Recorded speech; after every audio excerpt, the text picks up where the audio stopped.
Bismillahirrahmanirrahim. Alhamdulillahirabbil alamin. Arrahmanir rahim. Maliki yaumiddin. Iyyaka na'budu wa iyyaka nasta'in. Ihdinas siratal mustaqim. Siratal ladzina an'amta 'alaihim ghairil maghdubi 'alaihim waladdallin. Amin. Bismillahirrahmanirrahim. Utawi takabur sebab ilmu lan amal iku agung-agunge takabur. Sebab iku ora rusak-rusak. Beda liyane ilmu lan amal. Mongko rusak sebab mati. Mongko arah iku angel ing atase wong alim lan wong abid yen ora takabur. Lamun angen-angeno alim lan abid kelawan akale kang sempurna, yakti weruh kelawan yakin setuhune asu lan celeng iku luwih bagus tinimbang alim lan abid, sebab asu lan celeng mati dadi lebu lan alim lan abid sakwise mati bakal nemu hisab, durung mesti bakal slamet. Ana ta ora weruh sira critane Qarun lan Bal'am lan karone iku alim lan abid sartane karo-karone dadi ahli neraka kaya kang wis kasebut ing dalem Al-Qur'anul Karim. Mongko ana asu lan celeng iku luwih utama tinimbang Qarun lan Bal'am kelawan nas Al-Qur'anul Karim. Bismillahirrahmanirrahim. Jadi pagi hari ini Mbah Kiai memberikan pemahaman pada kita bahwa salah satu atau diantara penyebab orang itu menjadi sombong itu karena punya ilmu, karena rajin beribadah. Itu orang yang punya ilmu merasa dirinya lebih pandai sehingga seolah-olah orang lain itu tidak mengerti, sehingga dia merasa lebih unggul karena dia punya ilmu. Terus yang kedua, orang yang rajin beribadah, tekun beribadah, rajin sholat jamaah, lalu rajin puasa, dia bisa umroh, bisa haji, itu dia merasa lebih unggul daripada yang lain, sehingga seolah-olah dia, wah nanti saya pasti masuk surga. Padahal belum tentu, karena kita semua ini kemarin diceritakan oleh Mbak Kiai kan seolah-olah ada di tahanan. Orang hidup di dunia ini bagi orang mukmin itu seperti orang di tahanan. Belum tentu kita nanti kesalahan-kesalahan kita itu diampuni oleh Allah atau tidak. Orang yang berilmu itu kalau melakukan dosa dan maksiat itu proses pengampunannya lebih sulit daripada orang yang bodoh.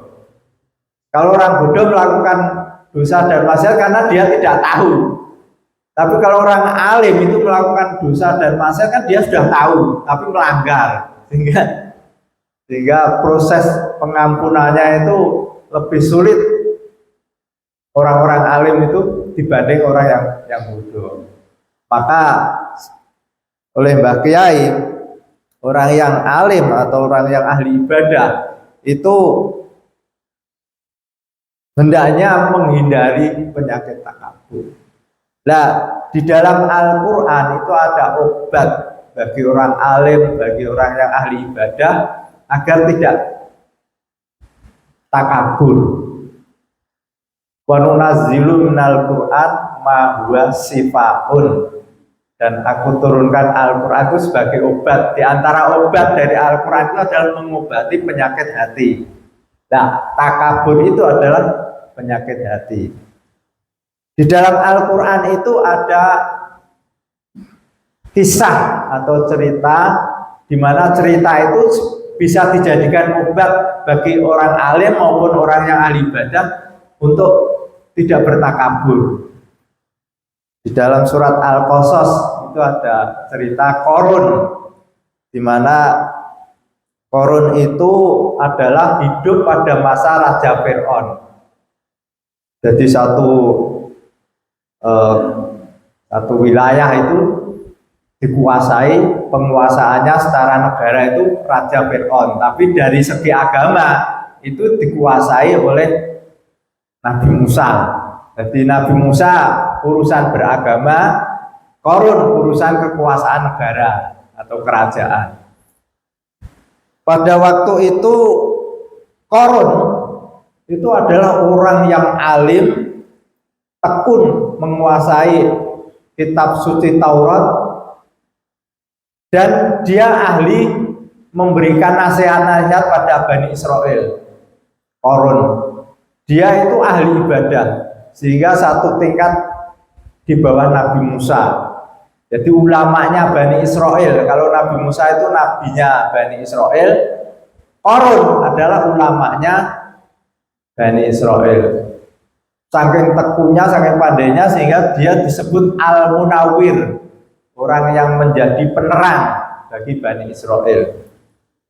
Tapi pada saat itu Qarun itu orangnya miskin, anaknya banyak, sehingga dia sangat-sangat seolah-olah tidak mampu memberikan nafkah pada anaknya. Miskin, anaknya banyak. Lalu dia mendatangi Nabi Musa, minta didoakan agar Allah memberikan rezeki yang banyak. Dia janji, kalau saya nanti kaya, saya bisa berdakwah ke sana-sana, tidak pusing mencari nafkah. Lalu dan saya akan menolong Bani Israel. Bani Israel yang miskin-miskin pada waktu penguasaan Raja Fir'aun itu ada semacam diskriminasi. Jadi Raja Fir'aun itu orang Kipti, nah kelompok Nabi Musa itu Bani Israel. Nah, Bani Israel itu ditindas oleh Raja Fir'aun, sehingga katakanlah tidak boleh menjadi pekerja di kerajaan. Jadinya itu pokoknya yang rendah-rendah, sehingga mayoritas Bani Israel itu orang-orang miskin. Nah, Qarun minta didoakan akan menjadi kaya, dan ketika dia kaya akan semangat untuk berdakwah dan membantu Bani Israel yang miskin-miskin. Saya uangnya banyak, orang-orang miskin saya kasih sedekah, saya bantu dia yang mau buka usaha, saya kasih modal. Janjinya seperti itu. Betul, tanpa pikir panjang Nabi Musa percaya Qarun itu alim dan ahli ibadah, kalau punya harta pasti akan dimanfaatkan. Jadi di dalam surat Al-Qasas itu nasihatnya pada waktu Qarun menjadi kaya itu, dan ternyata tidak sesuai janjinya, mengingkari janji itu oleh ulamanya Bani Israel, dinasihati itu diabadikan di dalam Al-Quran. Wabtaghi bima ataqallahu darul akhirah wala tansa nasibaka minad dunya wa ahsin ahsanallahu ilaika kama ahsanallahu ilaika wala tabil fasada fil ard innallaha la yuhibbul mufsidin. Ini adalah ayat yang diabadikan di dalam Al-Quran, nasihat ketika Qarun itu mengingkari janji. Jadi wabtaghi bima ataqallahu darul akhirah, Qarun, carilah kehidupan akhirat karena kamu itu sudah menjadi kaya raya, dan dari kekayaan itu manfaatkan untuk membantu orang-orang miskin. Jadi kekayaan dunia untuk bantu orang miskin, untuk bersedekah adalah untuk kehidupan akhirat. Wala tansa nasibaka minad dunya, tetapi membantu itu jangan berlebih-lebihan, sedikit saja, dan jangan lupa bagianmu untuk kehidupan dunia. Wa ahsin kama ahsanallahu ilaika, dan berbuat baiklah sebagai mana Allah berbuat terhadap kamu. Berarti Allah sudah memberikan anugerah uang yang banyak kepada Qarun, maka dia hendaknya berbuat baik pada Bani Israel yang miskin-miskin untuk dibantu.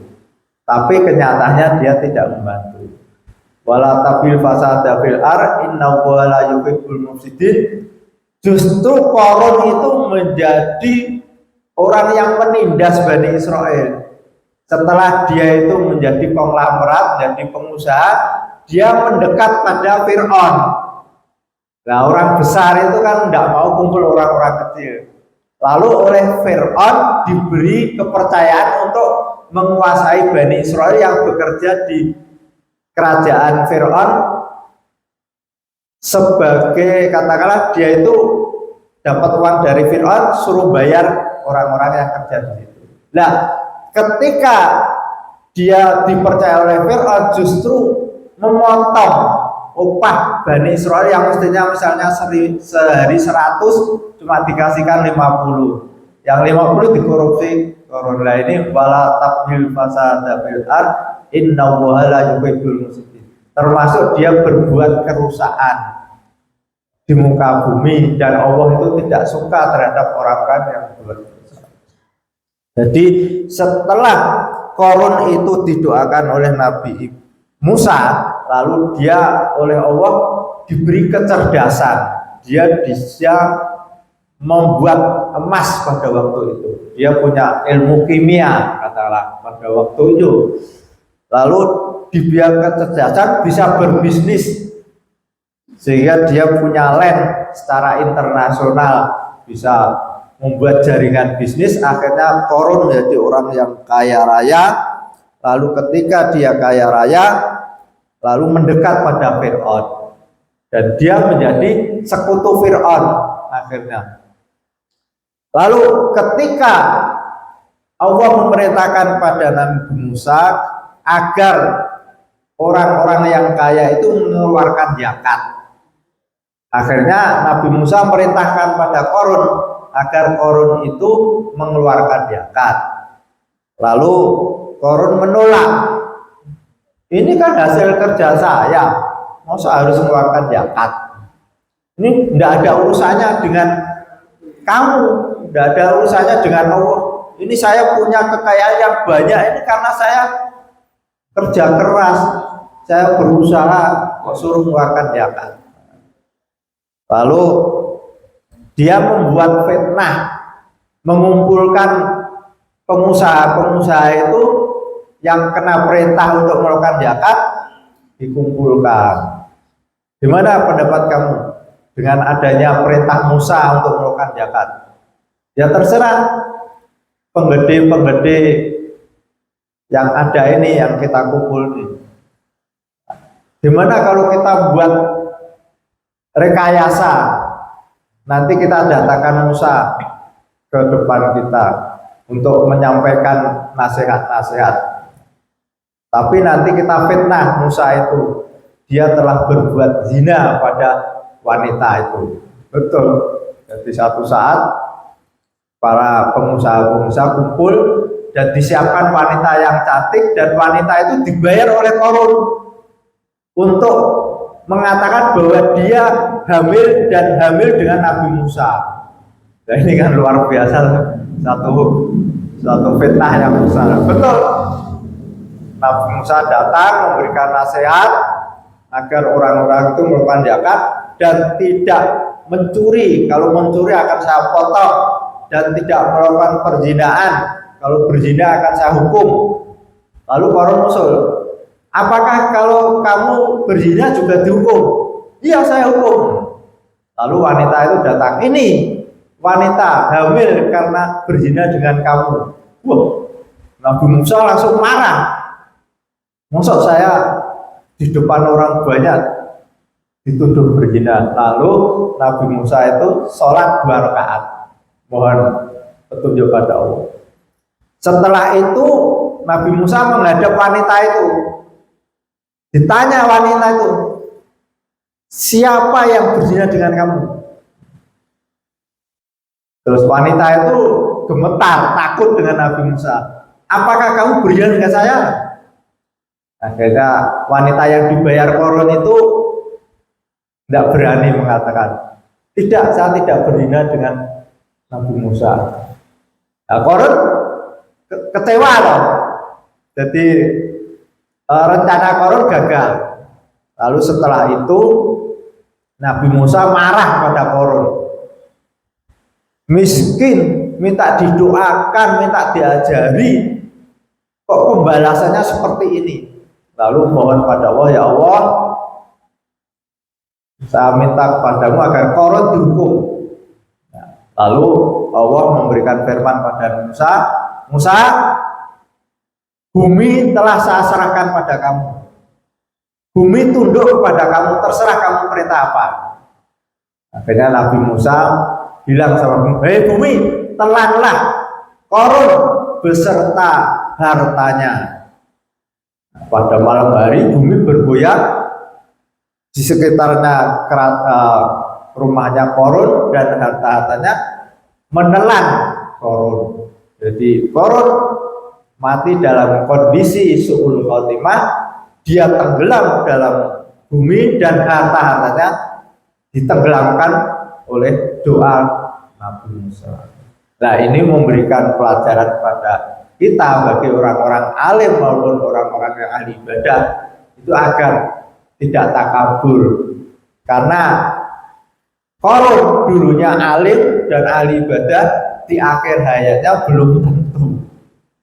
Jadi maka hendaknya orang itu selalu tawadhu, merendah. Kalau kita punya ilmu, ya itu anugerah dari Allah. Kita bisa beribadah tekun, itu anugerah dari Allah. Dan selalu mohon agar diberi istiqomah. Al-Fatihah. Bismillahirrahmanirrahim. Alhamdulillahirabbil alamin. Arrahmanir rahim.